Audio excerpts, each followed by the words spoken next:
Mga toto, this is Black Ghost TV. So ngayon nandito tayo sa Ancestral House, Ancestral Mansion dito sa Bulacan. So ngayon, explore natin itong lugar ito. Sumahan niyo ako pasukin bago papasukin ng iba. So may ibabahagi ako ng konti. Dito po pala tumira ng isang araw at isang gabi si Emilio Aguinaldo. So ngayon, tara, explore na natin to. Dito tayo ngayon.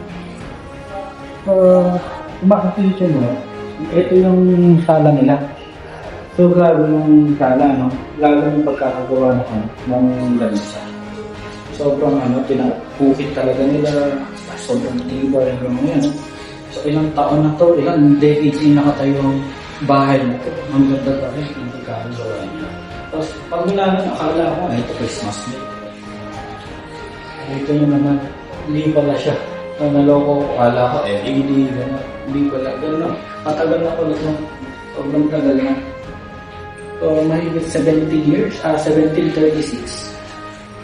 Nakatayo itong bahay na ito. So, yun, papasukin natin kung tinulugan ni Emilio Aguinaldo. So, tignan natin yung buong buhati niya.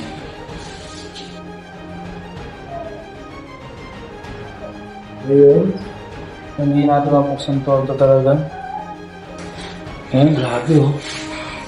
Tingnan mo naman yung higaan niya. Hanggang ngayon, napakatibay pa rin. Hindi pa siya nasisigra. Napakatibay talaga ng bahay na ito. Ito lang oh. Tingnan nyo na yung lamesa niya. May table pa siya dito kapag nagsusla. Meron pa dito. Ang kinaganda pa na ito. So, mga kadoto. Tingnan nyo yung washing area siya dito. Oh. Yun naman. So, hindi niya na kailangan pumunta sa labas. Magilamos lang siya dito na. Sabi may isa pang gamit. Ito napaka-antigo. Pagtagal na. So, dito naman tayo guys. Ito. Dito ba sila nag-meeting? Mga pamilya, mga kamag-anak. So, dito sila pag may pag-uusapan sila, conference, baga nila ito yung pinaka-conference nila. Sobrang antigo na. Hindi natin, alam mo, mga ilang taon na ito, ilang decades na ito.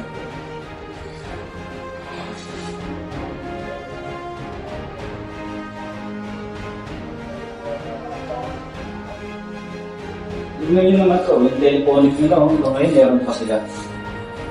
Sobrang tagal na oh. So hindi na natin nanubutan yan. So ito naman po, lalagyan na ito yung parang cabinet. Yan, isa pa lang yan. Parang bolt, ganun lagayan ng pera. Kaha ng pera yan. Kasi dito guys, tignan nyo, yung generation ng pamilya nila. Napakadami nila, napakalaki ng pamilya nila. So, yan, the Texan of San Miguel de Mayumo, Bulacan. Yan, family generation.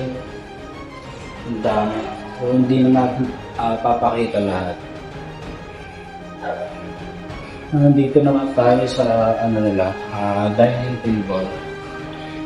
Oh, yung dining table. Ang laki din,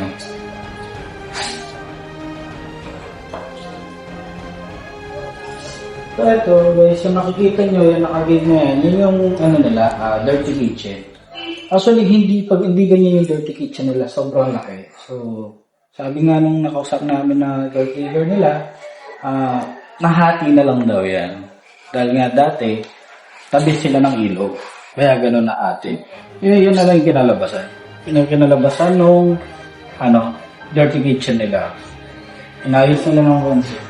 Kasi ito, sinilakasin ako dito. Siguro dati ito, parang ibakan niya ng pagkain. Nung unang panahon. Ayan, ngayon naman, may pinto siya. Parang ganun din to, parang mga storage yung pagkain. Tapos naka-close na. Pababa na tayo ngayon. Puntahan natin yung sa baba.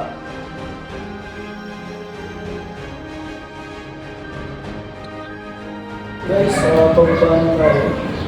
Ayun. So, medyo madulas yung ano kasi talaga napakahintag. Mahanda na. Okay, pababa na tayo. Papakita naman natin yung pinakabilak dito. Kaya may isa pang garage dito. Guest room.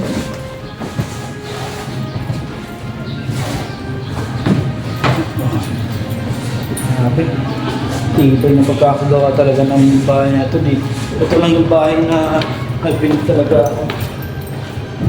So ito guys, yung nakikita nyo malaking to. Ito yung garahe nila. Hindi lang yung ginawa din doon sinehan noon.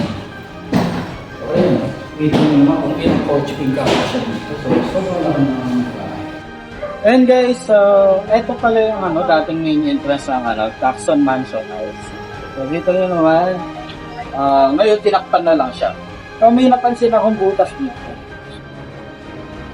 So guys, yung butas na to, dyan nila nilalabas yung mga baril nila. So kita nyo naman may curl siya so para hindi sila masabugan ng granate, hindi sila pumasok yung granate dyan. So kapag may darating nga naman na kalaban, so dyan lang sila magbabarilan dito sa labas. Yan po. Yan. So ito pa ito yung sampulan. Galing na kakagawa niya itong bahay na to.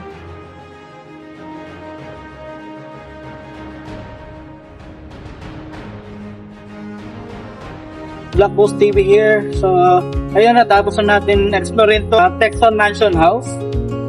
Guys, nakita nyo naman, sobrang laki hanggang ngayon. Sobrang ganda nung bahay ng Tacson Family House. Sobrang tahimik itong lugar na ito. Napakalamig sa loob. Kasi nakita nyo naman, daming bintana, tsaka open talaga siya. Hindi siya mainit. Ngayon, guys, magpapaalam na ako dahil tapos ko na din naman ma-explore to. So salamat guys sa support nyo, sa panonood nyo at walang sawang pag-share ng video at support sa amin. So sa susunod na adventure, abangan nyo po ang mga iba pa po namin pupuntahan guys. So see you and enjoy!